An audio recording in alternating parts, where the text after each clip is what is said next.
Kan along be tena sa tena tena sa dekemaတရားရဲ့ပတ်ရှင်ဖြစ်တဲ့ဘုရားရှင်အား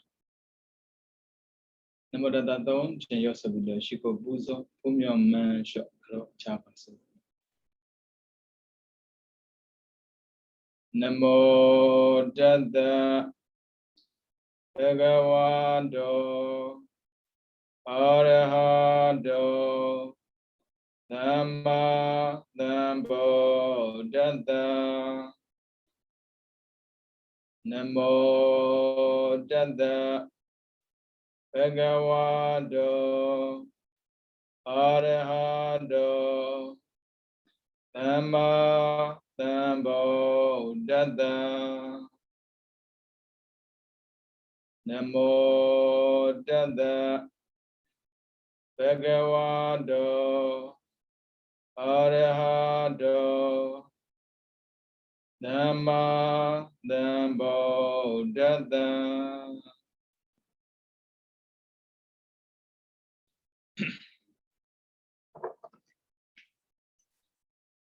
ဒီနေ့ဒီနေ့သားများလုံးမင်္ဂလာပါဒီနေ့2021ခုနှစ်17လပိုင်း18ရက်ဇာတာပရိနေ့ဇာမုံလာပြီနေ့လည်းဟုတ်တယ်ပြီးတော့သာမင်ညာဖလားအခါတော်နေ့လည်းဟုတ်တယ်အဲ့ဒီကြောင့်နေဦးဇင်းတို့စတင်နေပြောမှာပေါ့နော်ဒေါသမူစိတ်နှစ်ပါးအကြောင်းကိုပြောတဲ့အခါမှာအဲ့ဒီအကြောင်းအရာလေးကိုဦးဇင်းတို့ပြောဖို့စိတ်ကူးထားတယ်နေ့ကတော့ကြိုးပြောလိုက်ဘူးလေဒီနေ့သာမင်ညာဖလားတော့ကြောင့်ပြောမှာပြောလိုက်ဘူးဒီနေ့သင်မှာပေါ့နော်ဟုတ်ပြီမနေ့ကသင်တဲ့ထဲမှာပေါ့နော်လောဘမူစိတ်၈ပါးထဲမှာအသင်္ခါရိက၄ပါးပြီးသွားတယ်ဒီနေ့ကသသင်္ခါရိက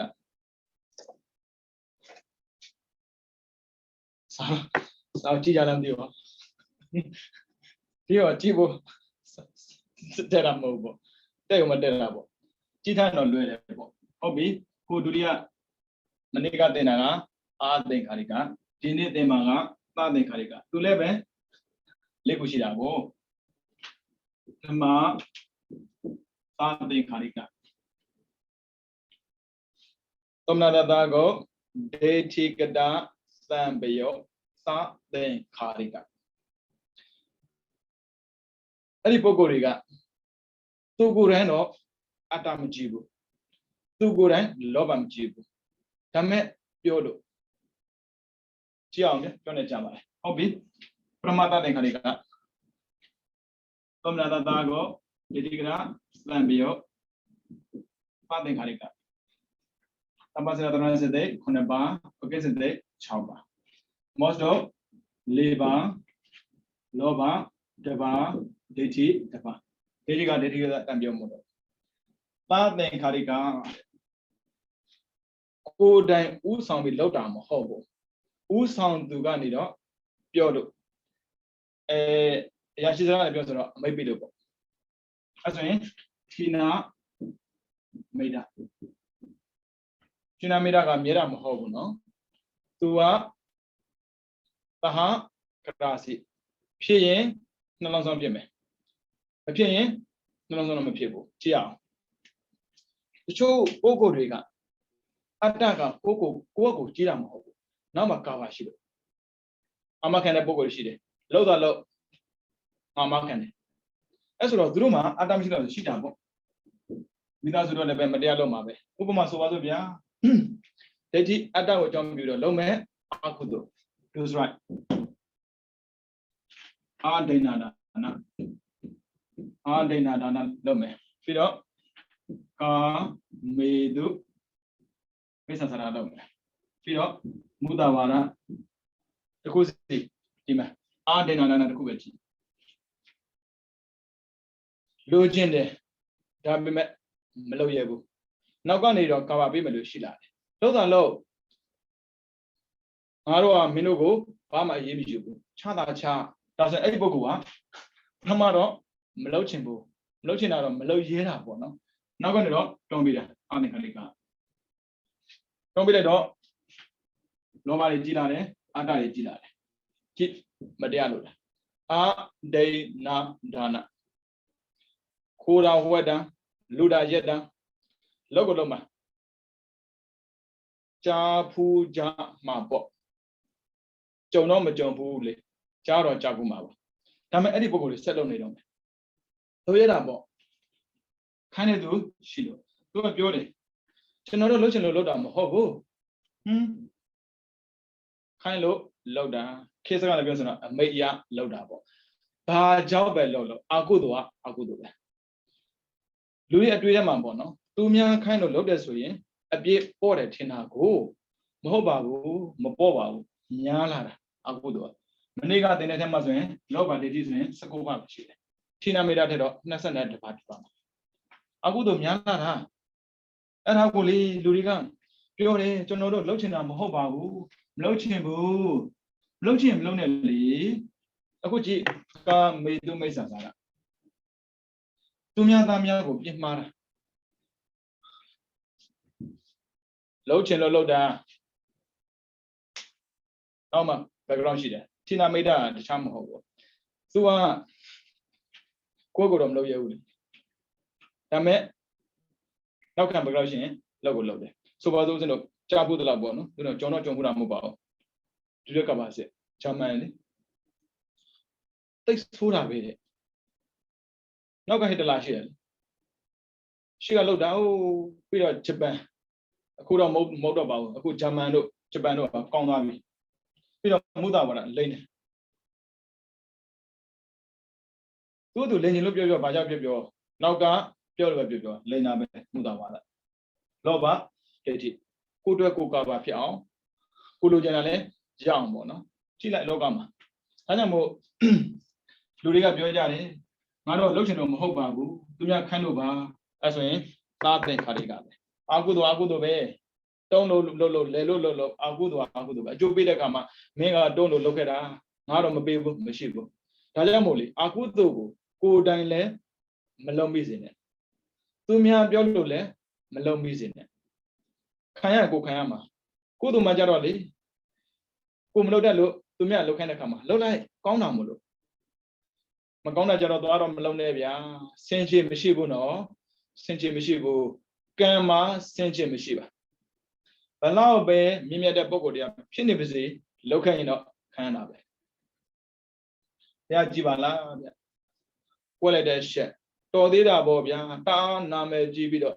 အရိယတွေအများကြီးဖြစ်တဲ့ချိန်မှာဒီပြဿနာကြုံလို့ဘုရားဖြစ်ချင်းသာကြုံကြည့်ဘယ်သူကယုံတော့မှလဲတော်တော်ခက်ခဲတယ်ဗျရှင်သာရိပုတ္တရာတို့ရှင်မောင်နှံတို့လည်းဒီတိုင်းပဲလောက်ခဲ့တဲ့အကုသိုလ်ရဲ့ကံကိုလေခံရတာပဲရှင်သာရိပုတ္တရာဆိုရင်ပြိဋိဘဆံဃာဒီမှာတွေးအံ့တယ်အဲ့ဒီဇတ်တော်ကိုတော့အခုထိရှာလို့မရသေးဘူးလို့ပြောတယ်ဒါမှမဟုတ်လို့ရှာခဲ့ဘူးတာပေါ့နော်ရှင်သာရိပုတ္တရာအလောင်းဆေးဆရာခေါ်မှာပေါ့အခုခေတ်ဆိုရင်တော့ဆရာဝန်တွေပေါ့လေသူကတိတ်ကျွမ်းတာတယ်သူကတခြားကူတာမဟုတ်ဘူးစိတ်တွေကူတာမွေးပုထိတဲ့ပုဂ္ဂိုလ်ပေါ့နော်ဘယ်လောက်ထိကျွမ်းကျင်တယ်လဲဆိုရင်တဲ့အဲ့ဒီမွေကြိုက်တဲ့နေရာကိုစစ်ကူတဲ့ခါမှာကြိုက်တဲ့မွေကိုခေါ်ပြီးတော့အစိတ်ထုတ်ခိုင်းလို့ရတယ်တဲ့တကယ်တော့သူလုပ်ချင်တာမဟုတ်ဘူးလေတခြားပုဂ္ဂိုလ်တွေကနေပြီးတော့ခိုင်းတာကိုဟာဆရာရဲ့လုပ်ပါအောင်ကျွန်တော်သားနေတော့ပိုးထိပါပြီလုပ်ပေးပါဦးခိုင်းတာပဲလေဒါပေမဲ့သူပညာပြကျင်တာအောက်မှာမာနဒါဒိဋ္ဌိပဲရှိသေးတယ်မာနကအောက်မှာဒုတိယသသင်္ခါရိကမှာမာနပါတယ်သူကပြကျင်တာကိုသမားဆောင်ပြကျင်လို့တဲ့မပူပါနဲ့ကွာအဲ့ဒီမွေကိုငါခေါ်ပြီးတော့ဒီစိတ်ပြောင်းပူပေးမယ်ခေါ်ပြီးတော့စုပ်ခိုင်းတာလေဒါပေမဲ့ဗျာသူရဲ့ပါးစပ်ထဲမှာအစိတ်တက်ရှိတော့ပြဿနာမရှိဘူးလေသွေးနဲ့ရောသွားတဲ့အစိတ်ကိုဘလို့လို့သူသုံးလို့ရမှာလေအစိတ်ကိုစုပ်လိုက်အန်လိုက်အစိတ်ကိုစုပ်လိုက်အန်လိုက်အဲ့ဒီကံကြောင့်ရှင်သာရိပုတ္တရာပြိဋိဘံစံခါနီမှာသူအံခဲ့ရတာသမားကုံကိုပြခဲ့တာဘယ်သူကြောင့်ပြောငါလောက်တာမဟုတ်ဘူးမရဘူးအာကုသိုလ်နဲ့ပတ်သက်တဲ့လုပ်ကိုမလုပ်မိတာအကောင်းဆုံးပဲအခုကြည့်သာသင်္ခါရိကကိုယ်တိုင်လောက်တာမဟုတ်ဘူးသူများခိုင်းလို့လောက်တာအမေရတွေပါမရှိဘူးအာကုသိုလ်ပဲဒါကြောင့်မို့လူတိုင်းပေါ့နော်အမှားနဲ့မှန်ကိုသိတဲ့အခါမှာတီကြ သိဖို့လိုတယ်အဖြတ်ကပဲသိလို့မရဘူးဘလောက်ဒီအကျိုးပေးနိုင်တယ်ဘလို့ဆိုးသွားနိုင်တယ်ဆိုတာကိုသိတဲ့ထိပေါ့အဲ့ဒါမှရှောင်လို့ရတာနော်ဒီမှာ73ပါ14ဟို73 19 18 19အားလုံး21ပါအများဆုံးပေါ့နော်ရှော့မယ်ဆိုရင်တီနာမီတာ2ပါးကိုရှော့ရတယ်အဲ့ဆိုရင်19ပါထပ်ထည့်ရင်20ပါပဲဟိုအခုတော့ဗျာမရှိတာအကောင်းဆုံးပါပဲဒါကြောင့်ဖျက်ရလေလူသားတွေကိုအခုတော့မဖြစ်အောင်နေလိုက်နေပေးခဲ့တာကာယ အနုပဒနာတတိပဋ္ဌာန်ခန္ဓာကိုယ်နဲ့ပတ်သက်ပြီးလောသမျှကိုသိနေပါဝေဒနာ အနုပဒနာတတိပဋ္ဌာန်ခံစားသမျှကိုသိနေပါစိတ်ဓာတ် အနုပဒနာတတိပဋ္ဌာန်စိတ်ထဲမှာဖြစ်သမျှကိုသိနေပါဓမ္မ အနုပဒနာတတိပဋ္ဌာန်သဘာဝရဖြစ်တာကိုသိနေပါဘာကြောင့်သိခိုင်းလဲဆိုရင်အကုသနာကိုလိုက်ပြီးသွားမှာဆိုလို့နော်ဟုတ်ပြီဒါပရမသသင်္ခါရိကမနေ့ကပရမအသင်္ခါရိကအသင်္ခါရိကဆိုရင်19ပါသသင်္ခါရိကဆိုရင်ထိနာမိတာပါမယ်လွယ်လွယ်လေးပဲအဲဆိုရင်ဒုတိယသသင်္ခါရိကသွားမယ်ဒုတိယသသင်္ခါရိကသမဏတတကိုဒေတိကတဝိပယသသင်္ခါရိကဒေတိမရှင်ဘူးအဲဆိုရင်ဟော6 4လောဘမာနထိနာမိတ်ကဏ္ဍကအတူတူပဲ21ကြီးပဲဒါမဲ့ရှောတဲ့ခါမှာမာနရှောလို့ရတယ်ထိနာမိတ်ရှောလို့ရတယ်သုံးပါရှောအဲ့ဒါ18ဒီစီဟိုဘက်မချမ်းတော့ဘူး18ထည့်မယ်ဆိုရင်နှစ်ပါးထည့်လို့ရတယ်ထိနာမိတ်ထည့်ရင်20မာနထည့်ရင်19သူ့မှာနည်းနည်းလေးများတယ်ခုနကရှင်သာရိပုတ္တရာအလောင်းတော်သမားကုံကိုပြချင်တာယောဂပျောက်ချင်တာပျောက်စေချင်တာကိစ္စမရှိဘူးအဲ့ဒါကုသိုလ်စိတ်ပဲစိတ်ကသိမြန်တာတော့မျက်စိတမိတ်အတွင်းမှာစိတ်ပေါင်းကတိတသိမ့်ဖြစ်တယ်အဲ့ဆိုရင်ဗျာဒီကုသိုလ်စိတ်ကအကြာကြီးမနေဘူးအကုသိုလ်စိတ်အကြာကြီးမနေဘူးဒါပေမဲ့အာယုံပေါ်မှာမူတည်တော့အကုသိုလ်ကအမြဲတမ်းဖြစ်နေတတ်တယ်အခုကြည့်မာနကြွားခြင်းတယ်ငါတော်တယ်ငါတတ်တယ်မဟုတ်တဲ့နေ့မှာမကြွားခြင်းတယ်ဟုတ်တဲ့နေ့မှာကြွားခြင်းတာကိစ္စမရှိဘူးဥပမာဆိုပါစို့ဓမ္မတိန်တာသူကလေမာနရှိတယ်သူရဲ့ယောက်ျားကဝိသခအနာဂတ်ဖြစ်လာတဲ့အချိန်မှာသူပြောတယ်လေငါတူတူမအိတ်တော့ဘူးတစ်သက်လုံးတူတူအိတ်လာတဲ့လူတယောက်ကတူတူမအိတ်တော့ဆိုတော့ခံစားတာပေါ့ဘာဖြစ်လို့တူတူမအိတ်ချင်တာလဲဟိုဟာဒီကဖြစ်နေလို့လားမဟုတ်ပါဘူးကွာငါမှတရားရနေပြီဒီတရားကိုရှင်းလို့ယောက်ျားပဲရနိုင်တာလားမဟုတ်ပါဘူးကွာကျင်းတဲ့လူရနိုင်တာပဲသူကနေတော့မာနထားခဲ့တာရှင်တောင်မှအနာဂတ်ဖြစ်သေးတာပဲကျမရှင်းတဲ့တောင်လုပ်မယ်ကောင်းတဲ့နေရာမှာကောင်းတာကိုလုပ်ဖို့အတွက်မာနထားတာကိစ္စမရှိဘူးလေဒါရှိတဲ့မာနတစ်မျိုးကျိုးစားတယ်အောင်မြင်သွားတယ်အိုးစိုးစီရဟန္တာဖြစ်တာပဲလေယောက်ျားကနေပြီးတော့လက်အုပ်လေးချိပြီးတော့တရားနာတာရှင်ပြရင်ကုသိုလ်လုပ်ချင်တာပဲဒါမာနလားကုသိုလ်လုပ်ချင်တဲ့စိတ်ကတခြားကြွားချင်တဲ့စိတ်ကတခြားမတူဘူးစိတ်ကမြန်တာကိုအခုလည်းဒီတိုင်းပဲမာနဖြစ်ခဲ့တာပဲလေကိစ္စမရှိဘူးဖြစ်ခံလိုက်ဒါပေမဲ့ကောင်းတာကိုလုံးမမို့လို့မာနဖြစ်တာကိစ္စမရှိမကောင်းတာလုပ်တဲ့အချိန်မှာမာနဖြစ်တာတော့ကိစ္စရှိပါလေဗျကုသိုလ်လုပ်နိုင်တယ်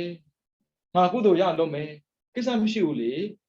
မင်းတို့မလုပ်နိုင်ဘူးလားကိစ္စမရှိဘူးငါလုပ်နိုင်တယ်ငါတရားပဲလုပ်နိုင်တယ်ကိစ္စမရှိဘူးကြွားတော့မကြွားနဲ့ပေါ့နော်လူကိုထုတ်ကြွားတာမျိုးတော့မလုပ်နဲ့ဓမ္မဒေနာလည်းပဲထုတ်ကြွားခဲ့တာမဟုတ်ဘူးစိတ်ထမှာထားတာထုတ်ကြွားပြီဆိုတော့ကံမြောက်ပြီ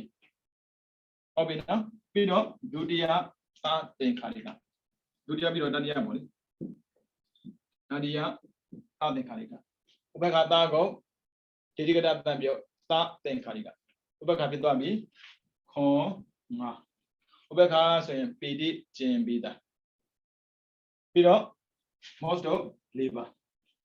အာကုသို့မှန်တယ်မြ Akudala Darana Kore, most of Liva, Power Body. Always a machine, I wouldn't pick up. Always I should look at the bidder. No? Good or look at chain down my good do my pick can lima. I would do bad. Then you do goes on Mula Ludwa down. Most of Liva, Pido, Loba, Taba. Pido, Deji, Taba. But the data than be a go, yeah. Tina, Maida, Napa. Tina, Maida. Tababa. As a Nesabo. No, Napa. Sashi. Toda, Mini Young Wama. Indeed, I'm not Carolis or the Arab Yogo. Nova beyond the Yama. Pido, Stota, Southern Carica. Upaga Dago, Dati Gada, Wibio, Southern Carica. Con, Ma. Nagaro Ubakamolo, Pidigo, Chenida. Pido Lee, Ligaro, Agodomolo, most of Liva Bara, Pido, Loba, Loba Musimolo, Bara, Mana, Tedigada Ubioli. Mana, Pido, Tina, Beda. Can I do the the seven? Rabime, show you out, Mana, Tina Medai. Oh, my showing, second Jamabo. Nabataye, Sako, Nabataye, Sashe. Shaptania. Mana, Tina Medaiga. Ekado Gracia, Baha Gracia. Made a piba wood, take care about it. Pildo, Pita Depo, then a Pita Damu tell it. Pitakama, Mana didn't Pita Leshide, Tina Meda, to be Pita Leshide, Mana Tina Meda to Pita Barret, Mana Tina Meda to be the Sabo. Mana Tina Meda Makibanet, Loba the Pin, Sacombo. Tina Meda Pin, Saku, Mana Pin, Sashi. Then the legend be. Sima Batuma Mulu, Sanjiba. They are time of being Oda a bidamago, Cananda, Dodgy. Daganambe. Tony Ali, Con, Chow, Lee, don't lead on to a canary Chidago. I think Canani with 20. Amabu Obina, Pido, Sele, Nene, Nyale, Quare. Oh, Lova was a ship of Bidabi. Aden Kariga, Leva, Baden Kariga, Leva. Who Doda Musego Doma, the Doda Musego, Yode, Count Yoma, Tamina Plato, Godo Yama. Doda Musega, Nabashi Bade, Domina Dago, Patiga, Tambio, Aden Kariga, Matuba. Dodama, Aden Karigashi, Dodama, Aden Karigashi. But do mark Heinziam Lubene, Pilla de Doda. Tumia Bioma, Pilla de Doda, Dubabu. And you do a Doda, Nebubono. Brahma, Dodaga, Hon, Paubame, Tabaseda, Arana. Doda Pida de Pidi, Padoma Shimamo, Dona Pida Bogo, Tina the Tonam Shivo. Yolaya Sulaya, Lolayama, Pima, Jinada. Maloke, Mabioke, Paroma Jinadamo, Danamo, Pidi, Chin, against the day. Mava. I would get a molo. Most of liver. Doda Teme. Doda Ada Misria Coposa. Liva Shida Doda. Doda Ada Misria Coposa. Livas no teller. I think Harigamulo, Tina Mida Tesia, Malugu. That's in the manga, Sanaba. Most of our livers in such a bar. Toda de bar, second bar. Muye a chicken a second bar. Muye chicken second bar. Ada, Monsieur Cogoza, Tomatelae, Nesapimabo. Tomatelae, Nesapime. Tabi me a maiden Shidamogu through the Nana Krasiva. Obina, through a Nana Grasisuro, Pieto Pide. To be a people, quite be Pida. Ada being Chopimano, second ego, Ada Teme. Second ego, Ada Teme. 18ဆက်ပြောအောင်တာမြတ်ဖလားကြောင့်ဒါနဲ့ပြောအောင်ဘာဖြစ်လို့အာနာလိုချင်တာလဲဘာဖြစ်လို့အဖေကိုတတ်တဲ့စင်တိရောက်သွားတာလဲဒေါသရဲ့အခြေခံကြောင့်လောက်တဲ့ဒုစရိုက်မှာပထမဆုံးကပါဏာတိပါဒပါဏာတိပါဒသူရဲ့ရှိဘေးကပထမဆုံးကဟမ်းမယ်ဒုတိယကရှိုင်းတယ်မယ်တတိယကစမ်းမယ်အချက်၃ချက်ကြည့်အောင်ဒီနေ့ဒီဇမောနာပြည့်နေ့ကိုသမယပလခါရောနေသူကသုံးတယ်ဘာဖြစ်လို့ဒီစကားကိုသုံးရတာလဲဒီသမယပလတုတ်ကိုမဟုတ်ခင်အချိန်မှာဖခင်ကပထမဆုံးရစကြိုးကိုကြွခဲ့တာတခြားမကြွဘူးဖခင်ကတရားကျင့်ဖို့ထွက်လာတဲ့ခါမှာပုရုလတော်ခေါ်တဲ့ဗုဒ္ဓဂယာဘက်ကိုပေါ့နော်ဖြတ်တဲ့ခါမှာရစကြိုးဖြတ်ရတာအဲ့ဒီမှာဗိမိသာရမင်းကြီးကနေတော့ဂရိတောင်းထားတာအရှင်ဘုရားဖြစ်ရင်ပထမဆုံးတပည့်တော်မြို့ကိုကြွပါအဲ့ဒါနဲ့ဂရိပေးခဲ့တာကိုဒီကနေ့ကြွဖို့ကောင်းတဲ့နေရာတခုဘာလို့ဆိုတော့အဲ့ဒီမကရတိုင်းမှာရှိတဲ့ပုဂ္ဂိုလ်တွေကပုရုလကတ္တပခေါ်တဲ့ကတ္တပညီနောင်ရှင်နောင်ကိုးကွယ်တာအဲ့ဒီကိုးကွယ်တဲ့ပုဂ္ဂိုလ်တွေကိုးကွယ်ခံပြောမှာပေါ့နော်အဲ့ဒီပုဂ္ဂိုလ်တွေကိုချွတ်ပြီးတော့ရာဇဂျိုဝင်လာတာဟိုအဲ့ဒီမှာရာဇဂျိုပုဂ္ဂိုလ်တွေအကုန်လုံးကြွေကြတာပဲသူတို့ရဲ့ဆရာဖြစ်ခဲ့တဲ့ကတ္တပညီနောင်ရှင်ထောင်တော်မှာဂေါရမချင်းမှာဝန်ဆင်းပြီးတော့တရားကိုကျင့်သုံးခဲ့သေးတာပဲဒီတရားကအလဲကတော့မဖြစ်တော့ဘူးအဲ့ဒါနဲ့ဘုရားဟောတဲ့တရားကိုနားပြီးတော့သောတာပန်ပထမဆုံးဖြစ်တာကဗိမိသာရနဲ့တူတထေပေါင်း3,100,000သောတာပန်ဖြစ်တာဒီလိုနဲ့ပဲမကရတိုင်းကတအားကြီးပွားတာတအားအောင်မြင်တာပဲပထမဝါမှာတော့ဗျာဒီဝရဆိုရှိမှမရှိသေးတာကိုဒီလိုနဲ့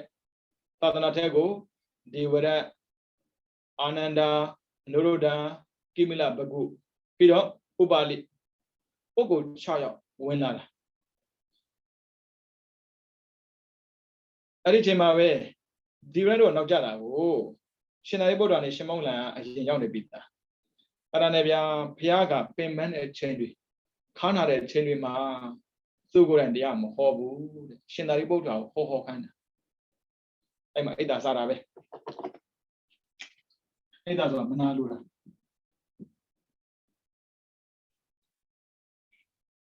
တာမန်ပုဂ္ဂိုလ်မုံတော့ဒီဘက်ကအပိညာရထားတာအပိညာဆိုတာလောကီမှာထက်တန်းကြဆုံးပဲလောကီမှာထက်တန်းကြဆုံးရူပဆိုရင်ကုသိုလ်5ပါးအရူပဆိုရင်ကုသိုလ်4ပါးပေါင်းသမဘတ်9ပါးပြည့်စုံမှာအပိညာဆိုတာဖြစ်တာသူသိတဲ့နာပေါ့တကယ်ဆိုရင်ပေါ့နော်သိတဲ့တာပေါ့မရဘူးအဲ့ဒါဖြစ်လာရင်ကြည်ထားမော့စတော်4ပါးပါတယ်သိရင်ဒေါသပဲဖြစ်မယ်ဗျမသိလို့ဖြစ်တာပေါ့ဒီမဲ့မော့စတော်4ပါးထင်မသိနဲ့မောဟမသိသေးသေး၍အမှားဆိုတာရှိနေတယ်ဆိုမမေ့နဲ့အဲကြောင့်မို့ကိုကိုလည်းထင်ကြည့်လို့မရတာအမှန်ပဲဒါကြောင့်ကိုအထင်မကြည့်သေးဘူးခုထိမှားနိုင်တာကိုဒီတဲ့ပဲသူများမှန်လည်းပဲခွင်လုံးနောင်ကြိုးစားဖို့ပြောတော့မလို့ပေါ့နော်အခုကြည့်ဒီဝရအိတ်တံဝင်လာတာဘုံကြီးကျင်တာသူကြည့်လိုက်တယ်ဘုရားကဘာဖြစ်လို့ဒီလောက်ဘုံကြီးတာလဲဩဘင်ကိုးကွယ်တာကိုဘင်ကိုးကွယ်ရင်ဘုံကြီးမယ်သူကပုံသေးတွက်လိုက်တာအဲ့ဒါနဲ့သူ့ရဲ့ဘိညာဉ်လေးကိုသူကသုံးသေးတာကိုဝေါမယ်နုနဲ့အတွေ့အကြုံမရှိသေးဘူးခေတ်စကားပြောရင်ဘာသာရေးဘာမှနားမလည်သေးဘူးပြောရမှာပေါ့လေတကယ်ဘာသာဆိုတာမရှိသေးဘူးနော်ဘာသာဆိုတာလောကမှာရှိကိုမရှိဘူးလူတွေရဲ့စကားထဲမှာတော့ဘာသာဆိုတာရှိတယ်ဘုရားဝါဒမှာဘာသာဆိုတာမရှိဘူးဘာသာဆိုတာ who believe into God ဘုရားသခင်ယုံကြည်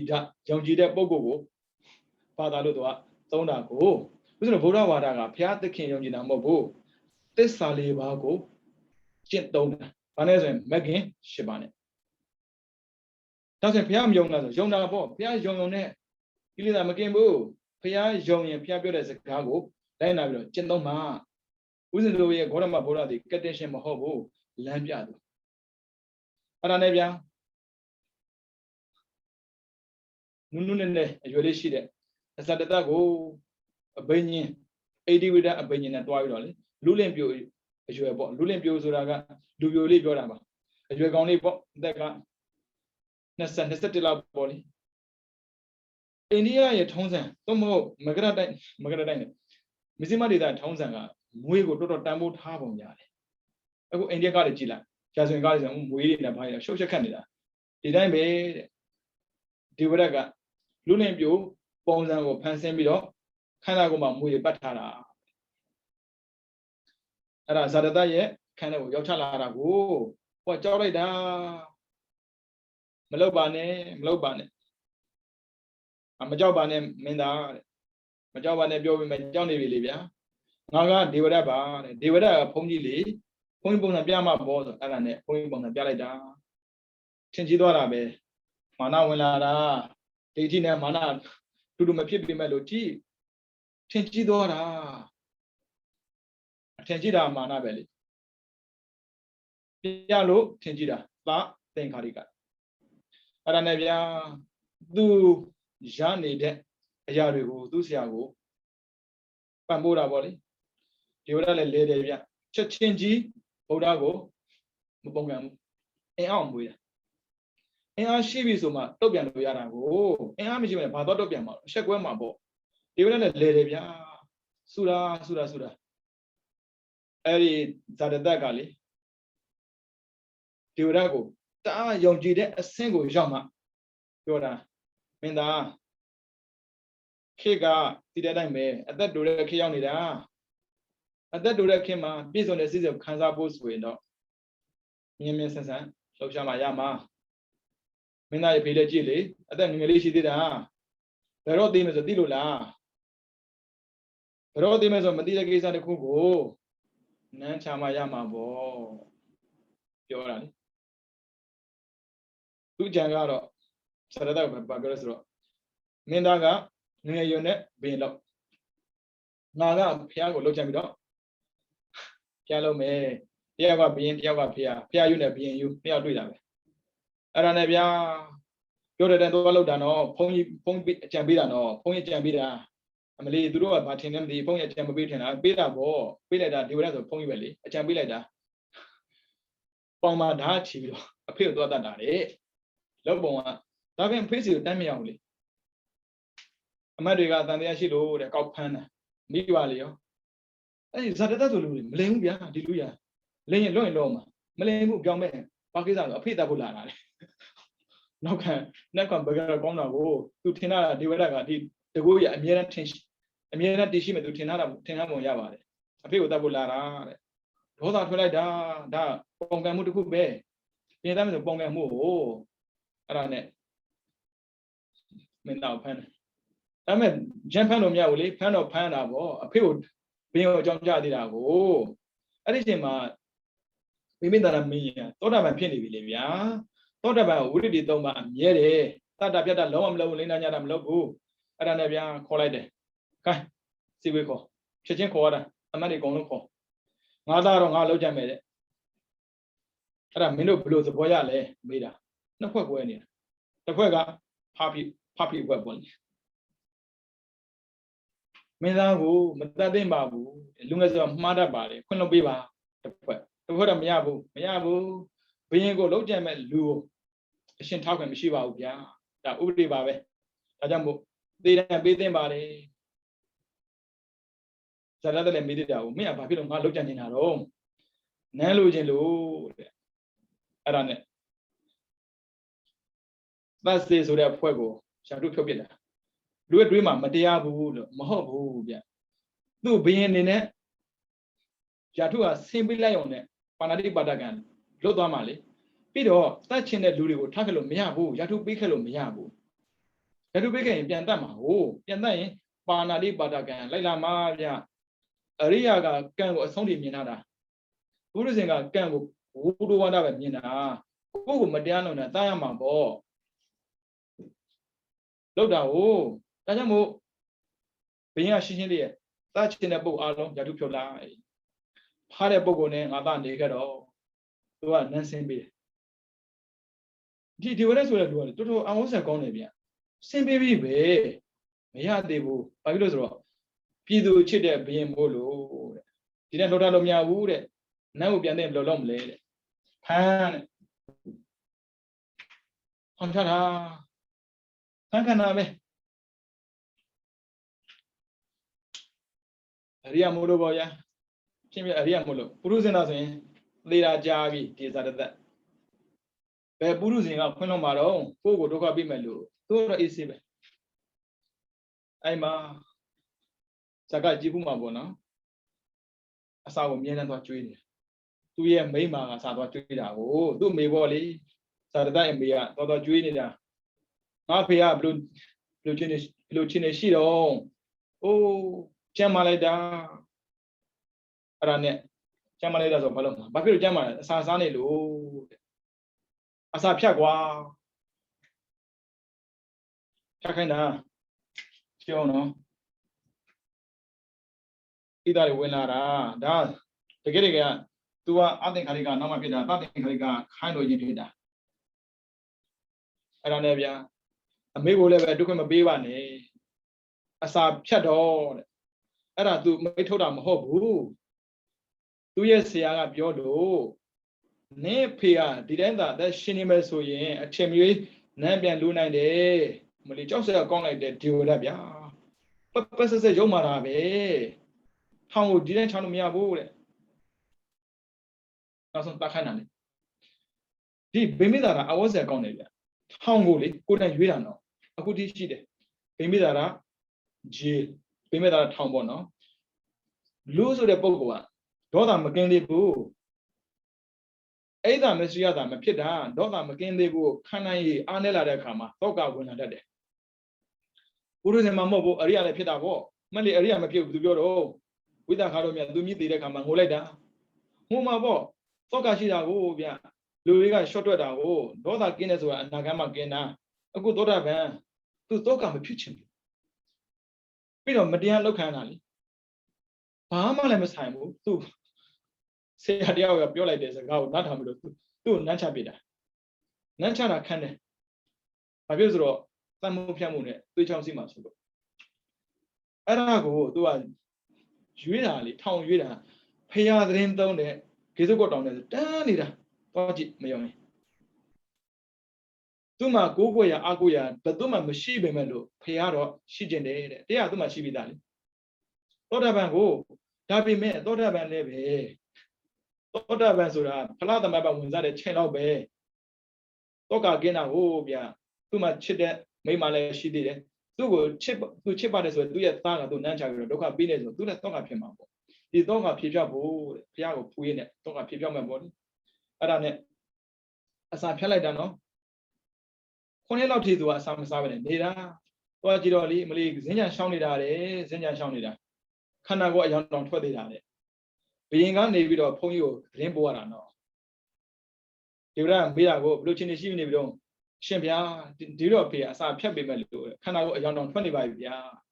ဘာဖြစ်လို့အယောင်ထွက်တာတော့လမ်းလျှောက်တယ်လို့ပြောတယ်ဗျာဇင်းညာကမ္မထံဗုဒ္ဓနုတ္တိဘုရားကိုဖူးပြီးတော့လေဂုံကိုယူပြီးတော့ပွားနေတာမလေးအရိယာမလို့ပေါ့ဒါဆိုရင်ကွာလမ်းလျှောက်လို့မရအောင်ခြေတော်ကိုခွဲရစလိုက်တာဘုန်းကြီးကြံပေးတာနော်ကြံပေးရဘုန်းကြီးလောက်တော့တာကဘင်းအဲ့ဒါနဲ့ဗျာနောက်ဆုံးတတ်လိုက်တာပေါ့အဲ့ဒီတတ်လိုက်တဲ့ချိန်မှာပိတုဂါရကကန်ထိုက်သွားတာဒါပေမဲ့ तू မသိဘူးလေကန်ကကိုသိမှကိုအကျိုးပေးတာမဟုတ်ဘူးမသိလည်းအကျိုးပေးတာလေ तू အဲ့လိုမရတော့အဲ့ဒီသူ့အဖေသိတဲ့နေရာစားပြီးတော့ तू အဲ့လိုမရဘူးပြီးတော့သူ့ကိုချစ်ခဲ့တဲ့အကြောင်းကိုလေသူ့သားမွေးတဲ့အချိန်မှာဥရိယဘဒ္ဒမွေးတဲ့နေ့နဲ့မွေးတဲ့နေ့နဲ့သူ့ဖေသိတဲ့နေရာတရက်တည်းဖြစ်နေတာစာနေဆောင်တာတယ်ဘယင်ကိုဆက်တာဖို့ပေါ့လေအရှင်မင်းရဲ့အမိတော်ရဘိမိတာမင်းကြီးကိုတတ်ပြီးပါပြီသေဆုံးသွားပါပြီဆိုတော့စာရယ်ပြီးတော့အရှင်မင်းကြီးရဲ့မိဖုရားကနေပြီးတော့သားတော်လေးမွေးတယ်ဆိုတဲ့စာရယ်တစ်ခုရောက်လာလမ်းမှာတွေ့တယ်တဲ့သူတို့တိုင်ပင်ကြတာပေါ့လေငါတို့ဘယ်လိုလုပ်ကောင်းမလဲဝမ်းနေစေတဲ့စာကိုအရင်ပြမယ်စာဝမ်းသာစေတဲ့စာအရင်ပြမယ် ပြီးတော့အမေကထုတ်ထားတယ်ဆိုတော့လေစက်စီတော့အမေကထုတ်ထားတာကိုမပို့လို့မရဘူးဒါကြောင့်မို့ပို့ရမယ်ဒီစာကိုတော့နောက်မှပို့မယ်ပြောလိုက်တာတဲ့ပထမဆုံးစာရတော့စားရတာကိုကျင်းတတ်တာပေါ့အဲ့မှာသူ့မိတ်ဆွေပြေးတာလေအမေအဖေကကျွန်တော်သားကိုချစ်တယ်လို့ကျွန်တော်ကိုချစ်ခဲ့လားအဲ့လူမမင်းဘေကမင်းကိုချစ်တယ်ဆိုတာညီလာခံမှာလေခုနပေါက်လို့လေဩလက်လေးအပြင်ထွက်သွားရင်ထုံးပြီးတဲ့ခါမှာပေါ့လေငိုမှာဆိုလို့တဲ့ပြည်တွေကိုယူချက်တဲ့ထိချစ်ခဲ့တာတဲ့အဲ့ဒါနဲ့လေသူ့အဖေကိုလွတ်စေရတော့လေစားရောက်လာတလို့သေးပါပြီတဲ့ဘယ်သူပြည့်တယ်မှာလဲပြောဆရာပြည့်တယ်လို့လည်းမရတော့ဘူးသူမေပြည့်လို့တပြည့်တယ်လို့လည်းပြည့်တယ်လို့မရဘူးသေးလို့သေးသွားပြီလူရဲ့သိလွယ်တာလူတယောက်ဖြစ်ဖို့တွေကုသိုလ်ကံလုပ်ခဲ့ရတာဒါကြောင့်လူတတ်တယ်ဆိုတာကံတားကြီးတယ်ဘာဖြစ်လို့ဆိုတော့ကံကိုဖျက်ဆီးရလဲရောက်တယ်ပြီးတော့ကိုနဲ့ဘဝတူပြောမှာပေါ့လူသားချင်းတူတဲ့တော့အတတ်ရလဲရောက်တယ်ကံသိကြီးတယ်ဒီထက်မှအရိယာသောတာပန်ဖြစ်တဲ့အဖေကိုတတ်တာကိုဗျာကံကြီးလိုက်တာဘလို့မှမပြောနိုင်တော့ဘူးယူထားရရတူအလကားပဲသူမပြောနိုင်ဘူးအဲ့ဒီနေကစားပြီးတော့တညမှအိတ်လို့မရဘူးညသာအိတ်လို့မရတယ်သူကမနေ့ပိုင်းကျော်တော့အဲ့ရတာဟောဒါမှမတူဘူးမနေ့နေ့အိတ်တာနဲ့ညအိတ်တာတူကုန်မတူဘူးညအိတ်တာကျတော့အားပြည့်တာမနေ့ကျတော့နားတဲ့ချိန်ပဲအဲ့ရတာကိုဘလို့မှမပြောနိုင်ဘူးတရားထိုးရပြီးတော့ငါဘလို့နဲ့ကောင်းမလဲဘလို့နဲ့ကောင်းမလဲအဲ့ဒီချိန်ကစားပြီးတော့ဒီဝရနေကစက်တပြတ်တာငါ့ကိုလမ်းမှားတွေပုတ်ပေးတာတော်ပြီသူပို့နေတဲ့ဆောင်းလည်းမပို့တော့ဘူးပြီးတော့ဒီဝရောက်လည်းအတွေ့မခံတော့မှားပြီလေတော်သေးတာပေါ့ဗျာဒီပုဂ္ဂိုလ်ကမှန်မှန်သိလိုက်လို့တချို့ကမှန်မှန်မသိဘူးသူမှန်မှန်သိလို့အတွေ့မခံတော့လမ်းမှားကိုပြပေးတယ်ဆရာနောက်ထပ်မလာနဲ့သူကျွန်းတော်မိတဲ့အပြစ်ကိုကြည့်လိုက်အဲ့ဒါရှိလို့ဒေါသနဲ့ပါဏာတိပါဒတတ်ဖြစ်တာဒါဆိုစဉ်းစားကြည့်ဒီမှာစိတ်ကကမ္မလာတာကိုပရိကတံပြောအတ္တခါရိကပြောသတ္တခါရိကပြောအခုသူစေတဲ့မှာမော့စတော်လေးပါအမားတွေလုပ်ဖို့အတွက်တိုက်တွန်းပေးတယ်ဒေါသပါလာတယ်ကြမ်းတမ်းတယ်အိတ်တာပါလာတယ်မရှိစေချင်ဘူးလုပ်ပြလိုက်တာလောက်တာလွယ်လေးရဲ့အာနာရှိတဲ့ပုံကိုလေလုပ်လို့လွယ်တယ်လေဒါပေမဲ့ဖျားခက်တာကကံကြီးဒုစရိုင်းမှန်တယ်များတော့လွယ်တယ်ဘာဖြစ်လို့သူကထိတ်တန့်ရောက်နေတဲ့ဘယင်တစ်ပါးလေးဗျာပရိသေမို့ဆိုဧကရေဆိုတာဘယင်တစ်ပါးတဲ့အုပ်ချုပ်တဲ့ခေတ်ကိုပြောတာပရိသေဆိုတာကဘယင်တစ်ပါးတည်းမဟုတ်ဘူးဝန်ကြီးတွေပါရဲ့အုပ်ချုပ်တဲ့ခေတ်လူတို့ခေတ်ကလေဧကရေခေတ်ဆိုတော့သူ့အမိတ်ပဲဒီလောက်လုတ်ပိုင်ပဲရှိတဲ့ပုံကိုတရားဒါမှကံကိုဖယ်လို့မရဘာမှမဆိုလုပ်လို့ရတယ်ကံကိုဖယ်လို့တော့မရဘူးဘလို့မှမရဘူးအဲ့လိုလည်းမရမျက်စိမှိတ်လိုက်တာနဲ့လှန်အစည်းတရားနဲ့ထိုးသလိုခံစားရတယ်တဲ့သူလေကိုချင်းစာမိတယ်ကိုတော့မကျူးလုံးဘူးလေဒါတော့ဟုတ်တယ်လေဦးဇင်းတို့မွေးကာစားကြတဲ့ကနေပြီးတော့ဗုဒ္ဓဝါဒယူတဲ့မိသားစုမှာမွေးလာတာရဲ့ပြီးတော့ကြီးပြင်းတဲ့ခြေနေကကျောင်းမှာကြီးပြင်းခဲ့တာဘုံကျောင်းမှာကြီးပြင်းခဲ့တာလေဘုံကျောင်းတပ်ပါဖြတ်ပါဘယ်တော့မှပြောဘူးနောက်ဆုံးကိုကဘုံကြီးဖြစ်လာတာတပ်ပါဖြတ်ပါဆိုတဲ့စကားလုံးဝပြောလို့မရတဲ့ပုံကိုယ်တရားဖြစ်လာတာကိုအဲကံကောင်းသွားတယ်ကိုရင်းစာမိတဲ့သူအဲ့လိုမရဘူးဒါပေမဲ့အဲ့ဒါဖြေဖြတ်ဖို့အတွက်ဆရာတို့စီကိုသွားပြီးထိခတ်နေတယ်ဒီဘက်စီမသွားတော့အဲ့မှာပုရဏကတ္တပတို့မကလိကောတာလာတို့ရှိသေးတာဟိုဗျအဲ့ဒီဒိဋ္ဌိ6စီကိုသွားပြီးတော့ဖြေဖြောနေကိုတောင်းတာတခိုးမှမရခဲ့ဘူးဘယ်သူစီသွားရင်ကောင်းမလဲခက်တာကဖျားဆက်ကျင်ပဲလှုပ်ထားတာလေသူကဖျားကိုကိုးကွယ်ပါတယ်ဆိုတော့အဖေကိုသူကတတ်ထားတာသူ့ကိုယ်သူလုံခြုံတယ်လို့မခံစားရဘူးပြီးတော့ဖျားစီတော့သူမသွားရဲဘူးနောက်ဆုံးဒီညရောက်လာတာပေါ့ဇမွန်လာပြေညရောက်လာတာအဲ့လိုများတော့လေတပြင်းလေတပြင်းခေါ်မှာပေါ့နော်အဲ့မှာထိုင်နေကြတာလေတော့ကောင်းငင်ကြည့်ပြီးတော့ကောင်းငင်ကသာယာလိုက်တာအပြည့်တွေကင်းစင်လိုက်တာဒီလိုညာမျိုးမှာငါရဲ့တောကကိုဖြေဖြောက်ပေးနိုင်တဲ့ပုံကိုစီကိုသွားရရင်ဘယ်လောက်ကောင်းမလဲဒီပုံကိုနဲ့ဆွေးနွေးရင်ဘယ်လောက်ကောင်းမလဲသူကစကားပြောတာပေါ့လေအဲ့ဒီမှာအမတ်9ယောက်ရှိတာကို6ယောက်ကထားပြောတယ်တယောက်ပြီးတယောက်ဘယင်ကနေပြီးတော့ ကိုယ်ွယ်လိုက်ပြီးဆိုရင်အဲ့ဒီပုဂ္ဂိုလ်ကိုကိုယ်ွယ်နေတဲ့တပည့်တွေကကြီးပွားတာကိုထုံးစံပေါ့သူနိုင်ငံတင်စင်ပါကိုဒါကြောင့်မို့သူကဘင်းကိုယ်ွယ်စေခြင်းလို့ပြောတာနားထောင်ပေးတယ်လူကြီးတိတ်ပြီးသားတယ်သူသိတာကိုထုံးမပြောဘူးငါသွားနောက်ထောင်ပြီးပြီမင်းတို့ပြောတာမှားတယ်မပြောဘူးဘာဖြစ်လို့သူ့ကိုထောက်မှတ်နေတဲ့သူ့ကိုကောက်ွယ်ပေးနေတဲ့ပုဂ္ဂိုလ်တွေကန့်လန့်တက်လို့မရဘူးလေနားထောင်ပေးတယ်6ယောက်ပြီးသွားတယ်ဘသူကိုမှသူသဘောမကျဘူးဘာဖြစ်လို့သူကိုယ်တိုင်သွားလေ့လာပြီးပြီနောက်ဆုံးသွားလေ့လာလို့မရတဲ့ပုဂ္ဂိုလ်ဟုတ်တယ်ကိုယ်ကတဲ့ပုဂ္ဂိုလ်ကဇီဝကနဲ့သူနဲ့ကငယ်ငယ်ချင်းဇီဝကအဖေမဲ့လေအဖေမဲ့ဆိုတော့ခေါ်ယူမွေးစားထားတာကိုဗိမိသာသမီးကသူ့အသိချစ်တာဇီဝကပေါ့ဒါဆိုတော့ဗျာသားနှစ်ယောက်ရထားတဲ့ပုဂ္ဂိုလ်တွေဖြစ်နေတာကိုသူကငယ်ငယ်ချင်းဖြစ်တယ်ဒါနဲ့သူ့ကိုရထုတ်ပေးထားတာဇီဝကလည်းပဲဖះရောက်ရှိလာတဲ့အချိန်ကစပြီးတော့ကြီးညိုကိုးကွယ်ပြီးတယ်ကျောင်းထူထားတာအံဘာဝနာတရဥယျင်ခေစစ်ကိုတောင်တက်တဲ့လမ်းမှာတက်တဲ့ကျဲကြီးအဲ့မှာအဲ့ဒီဥယျင်ဆိုလှူထားတာဖះလည်းပဲအဲ့ဒီဥယျင်မှာသတင်းသုံးနေတာဒီညမှာသတင်းသုံးနေတာပေါ့လေအဲ့ဒါနဲ့ဇီဝကမပြောဘူးသူများရတာဇက်ဟောင်းဘွားနဲ့ထားပြောတာအဲ့ဒါနဲ့သူကမေးတာပေါ့အဲ့ဇီဝကနင့်မှာကိုးကြတဲ့ဆရာဆိုမရှိဘူးလားတီတီရနဲ့မေးတာဟုတ်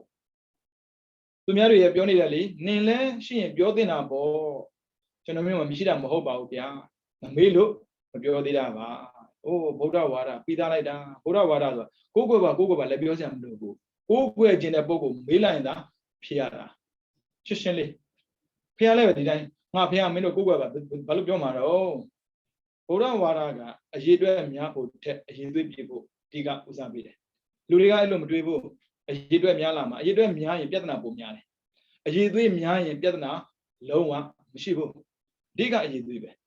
လူတွေကလေ quantity အရေးအတွက်လိုက်ရှာ quality အရေးသွေးကိုမကြည့်ဘူးအခုဇီဝကအေးဆေးပဲသူမမေးဘူးလေအခုမေးပြီလေမေးတော့ပြောတယ်ဒါမှချက်ချင်းမပြောဘူးတဲ့အရှင်မင်းကြီးကျွန်တော်ကိုးကွယ်တဲ့ဆရာရှိပါတယ်အဲ့ဒီကိုးကွယ်ခံပုဂ္ဂိုလ်ဟာဘုရားလူချင်းမပြောဘူးဂုံရင်ပြောတာแล้วလေးချီးပြီးတော့သူလှူထားတဲ့အကြောင်းသူသိတာကိုအဲ့ဒီအကြောင်းမှာဘုရားသတင်းသုံးတယ်ဆိုတော့အဲ့ဒီဘက်ကိုလှည့်ပြီးတော့แล้วလေးချီးပြီးတော့ပြောတယ်တဲ့ဣတိပိသောဘဂဝါအရဟံသမ္မာသမ္ဗုဒ္ဓသောဘဂဝါထိုဘုံတော်6ပါးနဲ့ပြည့်စုံတဲ့ဘုရားဆိုတာအရဟံကိလေသာတွေကင်းစင်နေပါတယ်ပူဇော်ထုတ်လည်းခံထိုက်ပါတယ်စိတ်ကိုယ်ရမှာလည်းပဲမဟုတ်တာကိုမလုပ်ပါဘူးသမ္မာသမ္ဗုဒ္ဓသစ္စာ၄ပါးကိုပိုင်းခြားတဲ့ကိုယ်တော်တိုင်းသိခဲ့တာပါဝိဇ္ဇာစရဏတံပံနောဝိဇ္ဇာ၃ပါးဝိဇ္ဇာ၈ပါးစရဏ15ပါးနဲ့ပြည့်စုံတဲ့ပုဂ္ဂိုလ်ပါသူကတော့ကောင်းတဲ့စကားပြောတဲ့လို့ကောင်းမွန်စွာသွားလာတဲ့ပုဂ္ဂိုလ်တယောက်ပါလောကဝိတုတတလောကသင်္ခါရလောကဩကာသလောကလို့ခေါ်တဲ့လောက၃ပါးအကြောင်းကိုလည်းပဲအကျွင့်မရှိသိတော်မူတဲ့ပုဂ္ဂိုလ်တယောက်ပါတခုစီပြောချသွားတာဦးဇင်းတို့မေးကြည့်မင်းတို့ဘယ်ဘာသာယူရလဲဆိုမေးရင်လေဗုဒ္ဓဘာသာငါတို့ဗုဒ္ဓကိုးကွယ်တာစွတ်ပြောတာတကယ်ကဂုံကိုပြောရင်လူကရှုံးကြည့်တာပေါ့ဂုံမပြောခင်ပုံသွားပြောတော့မယုံတော့ဘူးမင်းတို့လည်းဘုရားငါတို့လည်းဘုရားချင်းတူတူပဲလေဇီဝကဘုရားကိုမပြောဘူးဂုံပြောလိုက်တာဒီလိုဂုံတွေရှိတာအဲ့ဒီဂုံနဲ့ပြည့်စုံတဲ့ပုဂ္ဂိုလ်သူကိုးကွယ်ပါတယ်စကားခေါ်ထားတာကိုဇာတသက်ကဒါနဲ့နင်ပြောတဲ့ဘုရားဆိုတဲ့ပုဂ္ဂိုလ်စီကိုငါအခုသွားလို့ရလားရတာပေါ့ညတွင်ချင်းသွားတာညဖက်ကြီးသွားတာဘယ်လောက်ထိကြောက်လဲဆိုတာသူကဘင်းဆိုတော့စစ်သားနဲ့သွားမှရဒါပေမဲ့ယောက်ျားဆိုတာကပြဿနာရှာတတ်တယ်သူကမုဒ္ဒလောက်ထားတဲ့ပုဂ္ဂိုလ်လေမုဒ္ဒလောက်ထားသူကြောက်တာပေါ့ဒါနဲ့ဇီဝကပြောတော့ဇီဝကလည်းစီစဉ်ရတာအမျိုးသမီး900ကိုစစ်သားရောင်ဆောင်ပြီးတော့အနာကခေါ်သွားတာဒါကြောင့်မဟုတ်တာမလုပ်ထားပါနဲ့မဟုတ်တဲ့စိတ်ပေါ်ရင်ပေါ်ပါစေဒါပေမဲ့ကိုယ်မှရှိတာကိုသူများမသိစေနဲ့ဒေါသကြီးသူလို့သိရင်ရှောင်လာလိုက်မယ်ဒီဒေါသမထိန်နိုင်လို့သူများကိုစော်ကားတဲ့ပုဂ္ဂိုလ်ဆိုရင်ကိုရှောင်လာတယ်အဲ့လိုမဟုတ်ဘဲနဲ့အဲ့ဒီဒေါသမထိန်နိုင်လို့ ရက်တက်တဲ့နှစ်တက်တဲ့ပုံကိုဆိုတော့အပြစ်ပေးဖို့အစဉ်သင့်ဖြစ်နေတယ်။ဒါကြောင့်မို့ရှောင်းပါအခုသူ့ကိုနိုင်ငံကမကြည့်ဘူးလေပြည်သူချစ်နေတဲ့ပြည်သူချစ်ဗိမိသာရကိုသူကနန်းချလိုက်ပြင်တပ်ပစ်တာကိုဗျပြည်သူတွေကတော်သေးတာပေါ့ဗုဒ္ဓကစောစီရောက်ထားလို့ဘာသာတိပါရဝေဒမနိတိခမနာတမာရိယမေတိခပုဂ္ဂိုလ်မွတ်နေအောင်တည်တဲ့ပုဂ္ဂိုလ်တွေမို့လို့ရှောင်းနိုင်တာနုမို့ဆိုရင်စီဝဇာတတလည်းသက်တာမှမထင်နဲ့တော်သေးတယ်ဗျတရားဖះရင်ရောက်ပြီးတော့တရားချင်းတဲ့ပုဂ္ဂိုလ်များလာတဲ့ချင်းနေမို့လို့ဒါပေမဲ့ကြောက်တာပါပဲဒါနဲ့မြို့သမီး900ကိုစီစဉ်ပြီးတော့ဖះစီသွားတာလေသူရဲ့နန်းတော်ကမြို့ပြင်မှာရှိတာဖះတရင်သုံးနေတာကအံပါဝနာတရက်ဥယျာဉ်တော်လာရတယ်ဘုရားကရောက်ခုတဲ့လို့သိတယ်လေသူရဲ့နန်းတော်ကမြို့ပြင်မှာအဲ့ဒီကနေတော့တော်လာရတယ်နန်းချောင်းပြီးလာတာတဲ့မရောက်နိုင်လို့မရောက်နိုင်တော့တန်တရားဝင်နေတယ်ဟာဇေဝကဆိုကောင်းရငါတတ်မလဲတူတယ်သူ့ကိုသိချစ်တဲ့ပုဂ္ဂိုလ်မှာတတ်ထားတာငါ့ကိုတိုင်တော့ဒုက္ခပဲကြောက်တတ်တဲ့ဆက်ရှိရင်ဒုစရမကျွလို့ပါလောက်တော့ကပျော်ပြီးတော့မရဘူးအာကုသို့ကျိုးပေးတယ်ဆိုတာအဲ့ဒါပဲလာရိုက်နေမှမဟုတ်ဘူးအရိုက်ခံမကြောက်တာကိုကအာကုသို့ကျိုးပေးနေတာလူတွေကအာကုသို့ကျိုးပေးတယ်ဆိုတာအသက်ခံမှရိုက်ခံမှတင်တာမဟုတ်ဘူးလုံခြုံမှုမရှိတော့တယ်အခုနားမှာရှိနေတဲ့သူယုံကြည်ပါတယ်ဆိုတဲ့သူငယ်တငယ်ချင်းဖြစ်တဲ့ဇီဝကဥဒ္ဓမှာသူကတန်တရားဖြစ်လာတာ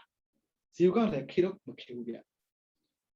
သူ့ပေါ်မှာတန်တရားရှိဆိုသူတန်းသိတယ်အဲ့ဒါနဲ့လက်လေးကန်ပြီးတော့ရှောက်တယ်တဲ့မာဘာယေမဟာရာဇာမာဘာယေမဟာရာဇာအရှင်မင်းကြီးမကြောက်ပါနဲ့အရှင်မင်းမကြောက်ပါနဲ့ကျွန်တော်မျိုးဘာမှမလုပ်ပါချော်ယူရတာမျိုးအဲ့ဒါနဲ့ရှေ့ဆက်သွားတာသူမယုံနိုင်ဘူး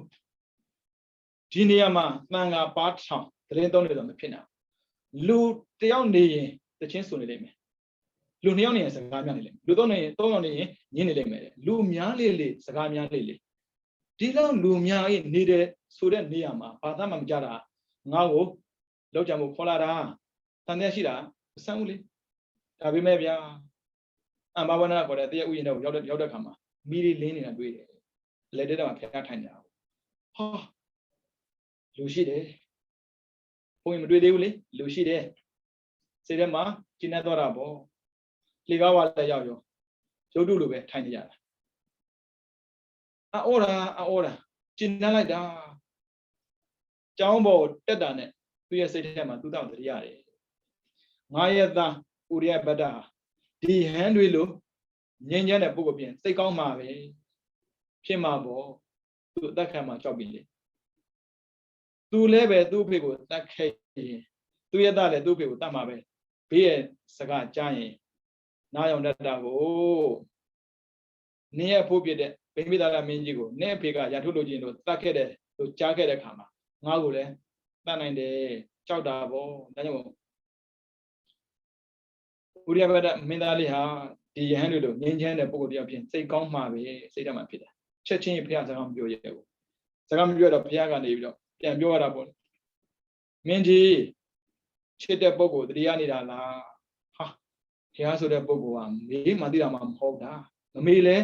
သိတာကိုအဲ့ဒါနဲ့စကားပြောကြတာပေါ့လေပြောပြီးတော့သူကနေမေးတယ်အရှင်ဘုရားတဲ့တပြီးတော့သိကျင်တာလေးတခုရှိပါတယ်တဲ့ပါမညာဖလားပါမညာဖလားပါမညာဆိုတာတမနာပြောတာ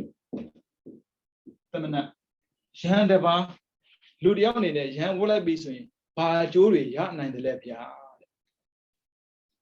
ပါမညာဖလားဆိုရဟန်းဝတ်ခြင်းဝတ်ခြင်းအကျိုးနေစမ်းပါပြင်မင်းကြီးပေါ့မင်းဒီစကားကိုဘသူ့ကိုမေးဘူးလဲ